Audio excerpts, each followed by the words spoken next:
Pemirsa masih di ID Extension Closing dan kami juga masih menggunakan Anda untuk bisa berpartisipasi di telepon interaktif dan juga ada WhatsApp interaktif kami seperti yang tertera di layar televisi Anda nantinya. Dan kita masih berbincang bersama dengan Bapak Octavianus Audi yang merupakan pengamat pasar modal.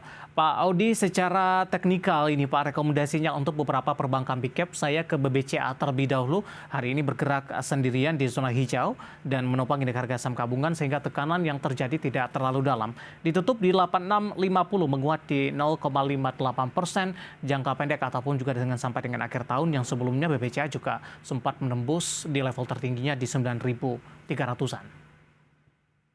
Ya, oke. Untuk BBC sebenarnya untuk saat ini masih kondisinya belum bisa kita sebut sebagai bullish konfirmasi karena memang ada level resistance yang mesti dilewati terlebih dahulu untuk BBCA dalam jangka pendek adalah di 8.700. Ketika BBCA sudah mulai bergerak atau setidaknya sudah naik ke atas 8.700, positioning untuk BBCA baru bisa dikatakan setidaknya dalam jangka pendek sudah mulai merangkak menguat gitu, sudah mulai masuk bullish tren ya untuk jangka pendek, dan dengan target yang kembali lagi terbuka jika sudah breakout ya positioning untuk BBCA, kemungkinan targetnya bisa sampai lebih dari 9.000 untuk yang pertama, lalu nextnya kemungkinan besar untuk mencetak new all time high juga kembali lagi terbuka jika sudah Oke. start atau sudah mulai bergerak di atas 9.000. Baik, intraday hari ini sempat menembus di 8.700-an, level tertinggi di sepanjang perdagangan hari ini. Kita bergeser ke perbankan big cap lainnya, kita ke BBRI terlebih dahulu, Pak Audi, di mana dalam penutupan perdagangan di sesi kedua hari ini, BBRI tertekan di 0,20% di 4970. Ini range-nya sudah semakin sempit ini Pak, untuk menembus ke level 5.000-an Pak Audi. Ya, jadi untuk BBRI sebenarnya pattern-nya dia ini ada area distribusi yang lumayan besar, itu di level 5.000 sampai dengan 4.900. Di area ini memang sebelumnya sudah pernah kejadian dan sebelumnya kembali lagi turun. Beberapa pekan lalu juga sama, masuk di 5.000, 4.900, akhirnya dia koreksi lagi. Dan pekan ini sebenarnya kembali lagi diuji. Jadi konfirmasi untuk BBRI bisa kembali lagi atau setidaknya melanjutkan pattern bullish-nya jangka menengah, itu sebenarnya startnya adalah dia sudah mulai bergerak terlebih dahulu di atas level 5.000. Jadi memang ini agak sedikit menekan, tetapi ketika nanti once dia breakout, ini saya pikir pattern-nya akan sangat bagus sekali dan kemungkinan besar peluangnya mengalami kenaikan itu jauh lebih enteng istilahnya seperti itu ya, dengan targetnya sampai dengan terdekatnya adalah di 5.175 nextnya jika terjadi breakout. Baik, dari BBRI kita bergeser ke BMRI, Bank Mandiri, Pak Audi. Meskipun tertekan, tapi hari ini berhasil ditutup di 10 ribuan, karena kemarin juga cukup lama Bank Mandiri bergerak di level 9 ribuan, Pak Audi. Hari ini level terendahnya di 9.900, level tertinggi ada di 10.075. Analisis Anda dengan level penutupan 10 ribuan di sesi kedua hari ini? Ya, untuk Bank Mandiri sendiri sebenarnya kalau kita lihat trennya ya, untuk jangka pendeknya memang dia masih dalam fase bearish, tetapi yang menariknya untuk Mandiri adalah sekarang sudah mulai membentuk baseline atau support area yang lumayan terjaga, ya ini adalah di level 9.000. Halo Pak Audi? Nanti sudah mulai bergerak ke bawahnya, Pak tapi Audi, sampai halo Pak. jika Halo Pak halo, Audi? ya, halo. Ya, suara Bapak sempat hilang di Oh, penerbitan di sorry. studio kami. Bisa diulang kembali Baik, untuk BMRI, Pak? baik. Baik, ya. Mohon maaf sebelumnya ya. Oke, Bank Mandiri ini sebenarnya saat ini fasenya masih bearish, artinya dia dalam jangka pendek itu masih tertekan. Tetapi memang yang menariknya adalah Bank Mandiri ini sedang membentuk support area yang lumayan terjaga, itu adalah di range 9.800 sampai dengan 10.000. Halo, Pak Audi? Ya, BMRI ditutup melemah di 0,99% di 10.000 dan tadi juga disampaikan supportnya di 9.800, kemudian sampai dengan 10 ribuan. Pak Audi? Ya, halo. Ya, silakan dilanjutkan Pak. Support Ya, apakah? 9.800 sampai dengan 10.000 tadi. Tampaknya Oke. ada Ya, gangguan di sepertinya ada suara. kendala teknis. Oh, iya. Mohon maaf sebelumnya. Oke, balik lagi. Jadi untuk Bank Mandiri selama dia masih stay di atas 9.800, saya pikir masih sangat oke sekali. Potensinya masih sangat terbuka. Target pertamanya adalah 10.500 Ya. dan nextnya ya kemungkinan besar dia bisa sampai lagi di level 10.900 sampai dengan di 11.000 untuk Bank Mandiri. Baik, beralih ke BBNI hari ini tekanannya paling dalam sepertinya Pak Audi di 3,83%, 9425 penutupan hari ini dan sekaligus level terendah di sepanjang perdagangan hari ini. Analisis Anda dengan pelemahan yang terjadi untuk BBNI dibandingkan dengan pelemahan dari perbankan big cap lainnya, BBNI tampaknya lebih signifikan ini Pak. Ya, oke. Kalau kita lihat trennya sebenarnya untuk BBN ini masih dalam fase tren yang bullish jangka menengahnya. Ini memang kenaikan yang masih signifikan. Tetapi yang mesti diperhatikan untuk BBNI saat ini adalah supaya trennya tidak terganggu, yang artinya dia masih fase bullish, yaitu yang mesti dijaga adalah di level sekitar 9.300. Jadi ketika nanti justru malah BBN ini kembali atau dia breakdown, melanjutkan penurunan dari hari ini dan turun ke bawah 9.300, saya pikir itu bisa menjadi salah satu indikasi perubahan tren atau reversal trend, dan itu mesti diwaspadai gitu ya, karena memang gini, mungkin kalau untuk banking itu sebenarnya ya kita cukup menarik karena dia memang salah satu yang cyclical, tetapi saham-saham perbankan ini memang harganya itu sudah fair, artinya secara intrinsic value atau target price-nya rata-rata sudah hampir kena semua sampai dengan tahun ini gitu. Jadi memang untuk saat ini kenaikan ini memang agak sedikit tertahan, cuma akan tetapi untuk jangka yang lebih panjang masih sangat terbuka sekali. Baik, review dan rekomendasi dari beberapa perbankan big caps yang hari ini menjadi pemberat bagi indeks harga saham gabungan dan juga BBCA menjadi penopang pemirsa. Selanjutnya kita akan coba lihat terlebih dahulu saham-saham pilihan apa saja yang direkomendasikan dan mungkin saja bisa menjadi salah satu referensi untuk pemirsa IDX Channel. Dapat Anda saksikan di layar televisi Anda 4 saham pilihan yang direkomendasikan oleh Bapak Octavianus Audi. Di antaranya adalah dari pertambangan batubara ada Adaro, lebih direkomendasikan trading buy, supportnya di 3830, resistennya di 4150. BBCA buy on break, baru saja kita singgung, resistennya di sampai dengan 9.000, supportnya hingga 8.500. Inco juga direkomendasikan buy on break di 7.400, resistennya di 7.700, supportnya di 7.150. Dan terakhir ada Akra, lebih ke arah spekulatif buy, dengan resisten di 1440 dan supportnya di 1270. 4 saham pilihan yang direkomendasikan dan lagi-lagi keputusan investasi tetap ada di tangan para investor dan trader pasar modal Indonesia.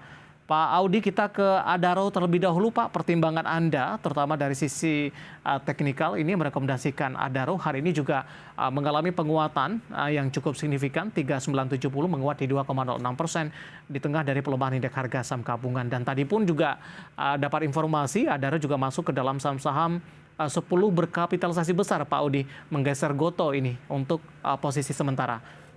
Silakan Pak Audi untuk Adaro Pak. Ya, oke. Untuk Adaro on technical ini hari ini bagus sekali, dia akhirnya bisa tembus 3950, 3940 yang menjadi resisten dari minggu lalu gitu ya, dan akhirnya hari ini ditutup di atasnya 3970. Saya pikir ini langkah yang sangat bagus sekali dan masih cukup menarik, di mana memang secara indikator trennya masih bullish, jadi masih sangat terbuka sekali peluangnya Adaro ini.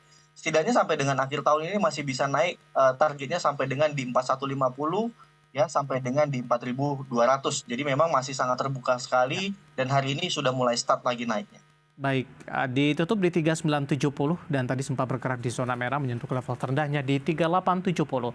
Kita beralih ke saham pilihan kedua, BBCA. Sudah kita singgung tadi Pak Audi, langsung ke Inco Pak. Buy on break di level 7.400 Anda rekomendasikan. Ya, oke. Untuk di Inco saat ini masih ada resisten, yaitu adalah di level 7.400 dan ternyata hari ini sempat tadi mendekati ya di 7.375 dan akhirnya terkoreksi. Jadi artinya memang masih konfirmasi resisten ini masih belum ditembus. Jadi mungkin para investor ini masih boleh coba perhatikan untuk on break-nya ketika nanti sudah bergerak di atas 7.400 ya, let's say 7.450, saya pikir itu baru akan menarik. Selama Inco masih belum bisa tembus 7.400, saya pikir masih akan bergeraknya lebih ke sideways, jadi kita masih wait and see terlebih dahulu. Jika tembus 7.400 atau dia breakout, maka targetnya kemungkinan bisa sampai dengan di level 7.700. Dan untuk level support yang terdekatnya adalah saat ini di level 7.150. Baik, penutupan hari ini masih di 7.325. Pemirsa, dan level tertinggi hari ini di 7.375. Terakhir untuk Akra Pak, singkat saja analisis dan rekomendasinya, tapi ini lebih ke arah spekulatif buy. Pertimbangannya seperti apa Pak Audi, spekulatif buy untuk Akra, terutama dari sisi teknikal Pak? Oke. Ya, karena Akra saat ini masuk lagi dalam zona supportnya, yaitu adalah di 1.300 sampai dengan di 1.330. Jadi memang ini area yang menahan sejak bulan Oktober. Jadi saya pikir hari ini tadi sempat dia lowest-nya masuk dalam area tersebut lagi dan sebelum akhirnya ditutupnya terjadi ada rebound. Jadi saya pikir mungkin bisa memanfaatkan momentum jika memang akan terjadinya technical rebound, jadi lebih ke spekulatif dengan alokasi dana yang mungkin yang lebih moderat untuk teman-teman investor dengan targetnya jika memang kembali lagi besok melanjutkan penguatan atau ditutup menguat, ya bergerak menguat adalah sampai dengan di 14.40 untuk level resistennya dan untuk level supportnya hati-hati jika dia turun ke bawah 12.70. Oke, hari ini koreksi cukup dalam di 2,90%, ditutup di 13,40. Empat saham pilihan yang direkomendasikan dan lagi-lagi keputusan investasi tetap di tangan para investor dan trader pasar modal Indonesia. Kita masih punya satu segmen Pak Audi, pertanyaan di WhatsApp interaktif kami sudah cukup banyak yang masuk. Nanti kita akan coba ulas satu persatu. Dan pemirsa, kami akan segera kembali sesaat lagi. Kita sudah sampai di segmen terakhir dan terima kasih juga untuk Anda yang masih bergabung bersama kami dan kita masih berbincang bersama dengan Bapak Octavianus Audi yang merupakan pengamat pasar modal. Pak Audi, kita lanjutkan kembali beberapa pertanyaan yang masuk di WhatsApp interaktif kami. Yang pertama, saya akan coba bahas pertanyaan dari Ibu Liana. Kali ini dari Surabaya, Pak Audi. Untuk Doid, Pak, sudah ambil posisi di 330, analisis secara teknikal, Pak Audi. Oke. Ya, untuk Doit saat ini memang tekanannya masih cukup kuat, artinya tekanan bearish-nya masih cukup kuat. Cuma mungkin untuk positioning yang mesti diperhatikan untuk Doit adalah ada batasan yang mesti dijaga yaitu dari level 300.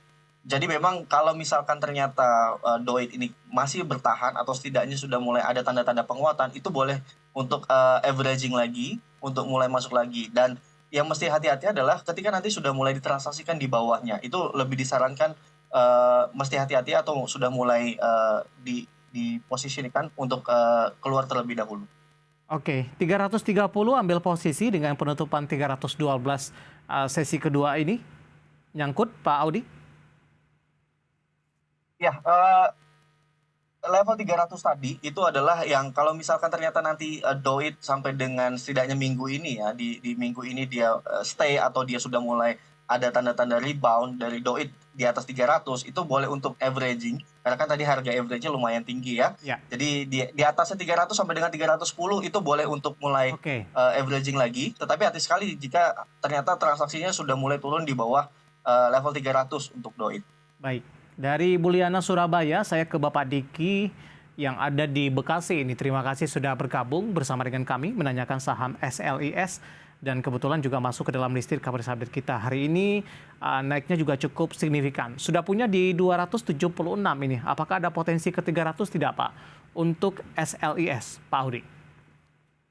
Ya, ini termasuk saham yang potensialnya masih cukup terbuka karena hari ini juga baru lagi dia breakout, yaitu adalah di level resisten 280 dan hari ini ditutupnya 292, itu good sekali untuk selis. Jadi terbuka sekali karena memang terlihat level resisten berikutnya yang harus diuji itu adalah sampai dengan di level 316 untuk level text resistennya. Jadi kemungkinan besar ya probabilitasnya masih bisa melanjutkan lagi karena tren dan indikatornya pun masih sangat menguat sekali dan jika nanti dia tembus lagi 316, saya pikir 400 sangat terbuka, tapi tidak usah terlalu jauh dulu, kita fokus dulu di 316, jika dia breakout itu bagus sekali. Dan level support yang mesti dijaga adalah hati-hati sekali jika memang nanti justru malah mulai membalik lagi arahnya, itu adalah ke 270.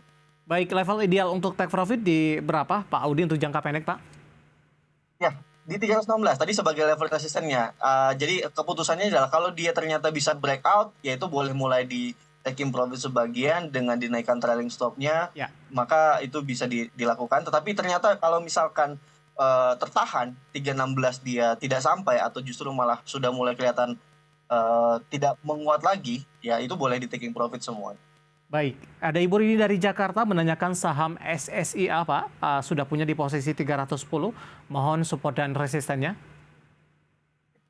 Ya, untuk SSIA di sini ada level support terakhir karena memang trennya masih super bearish ya untuk jangka menengahnya dari 2021 trennya masih terus turun. Level terakhir support yang harus dijaga ini adalah di level 276 sampai dengan di 280 yang artinya sama dengan penutupan hari ini. Jadi hati-hati sekali untuk SSIA kalau ternyata besok atau di seminggu ini malah kembali lagi turun ke bawah 276. Ya, itu karena memang dia akan artinya membentuk new low, hati-hati sekali. Tapi kalau misalkan ternyata sepekan ini dia stay atau dia mulai bergerak lagi di atas 280, potensialnya itu target pertamanya adalah bisa sampai di 300 untuk SSIA. Baik, tapi kalau ingin averaging down, mempertimbangkan dari rekomendasi Anda tadi? Ya, kalau averaging down kalau ternyata dia masih stay atau dia tidak turun ke bawah 276, itu boleh mulai diakumulasi lagi. Baik. Gitu ya. Karena kelihatan memang level support yang terjaga ini adalah di 276. Kalau saya biasanya untuk level stop, saya akan turunkan beberapa fraksi. Jadi tidak pas di 276. Kemungkinan saya baru akan stop ya. Let's say dikatakanlah di 272 atau 270, baru itu saya stop. Jadi selama areanya masih belum kena, saya masih akan cicil-cicil lagi. Bapak Andrew dari Tangerang Selatan, pertanyaan selanjutnya untuk Antam. Pak Audi sudah ambil posisi di 2510. Apakah boleh di hold, averaging down, atau di cut loss saja dengan posisi saat ini, Pak? Wah, Antam masih oke, karena dia baru mulai kembali lagi naik. Cuma yang menjadi permasalahan untuk Antam saat ini itu adalah di level 2080 ya, yang itu menjadi resisten mungkin kalau areanya adalah di 2060 sampai dengan 2080. Jadi kemungkinan besar pekan ini dia akan kembali lagi uji. Boleh diperhatikan kalau ternyata Antam sudah mulai ditransaksikan bid overnya di atas 2080, saya akan pede sekali untuk Antam bisa bullish lagi. Gitu ya, atau setidaknya next targetnya itu bisa terbuka sampai dengan level 2200 ya, tapi dengan catatan ya bahwa Antam ini bisa tembus atau setidaknya bergerak di atas 2060 2080, itu udah bagus sekali. Ambil posisi di 2500 nih Pak, masih cukup jauh nyangkutnya di level atas. Ya, jadi ya mungkin bisa bertahap dan bisa dilakukan untuk averaging lagi jika memang stage pertamanya ini adalah di 2080. Jadi kalau dia sudah bisa breakout, boleh lagi mulai averaging lagi, melakukan lagi pembelian. Dan nextnya kemungkinan besar kalau misalkan dia sudah tembus, itu masih ada kemungkinan untuk naik. Jadi kita bisa istilahnya bisa mengurangi dan bisa mengambil potensial jangka pendeknya ya, karena ini kan baru momentum yang bagus. Kalau dia breakout 2080, maka terbuka targetnya adalah sampai dengan di 2200. Baik, Bapak Andrew di Tangerang Selatan untuk Antam. Tampaknya sekaligus mengakhiri bersama kita, Pak Audi. Waktu kita cukup terbatas. Terima kasih sudah bergabung bersama dengan kami dan memberikan rekomendasi dan juga review dari beberapa saham di sepanjang perdagangan hari ini. Dan lagi-lagi keputusan investasi tetap ada di tangan Anda para investor dan trader pasar modal Indonesia. Pak Audi, terima kasih. Sekali lagi sehat selalu, Pak. Terima kasih, Pak. Baik, karena Bapak Octavianus Audi, pengamat pasar modal, akhirnya Sandevisan Oval dan seluruh pekerja petugas mengucapkan terima kasih. Sampai berjumpa kembali.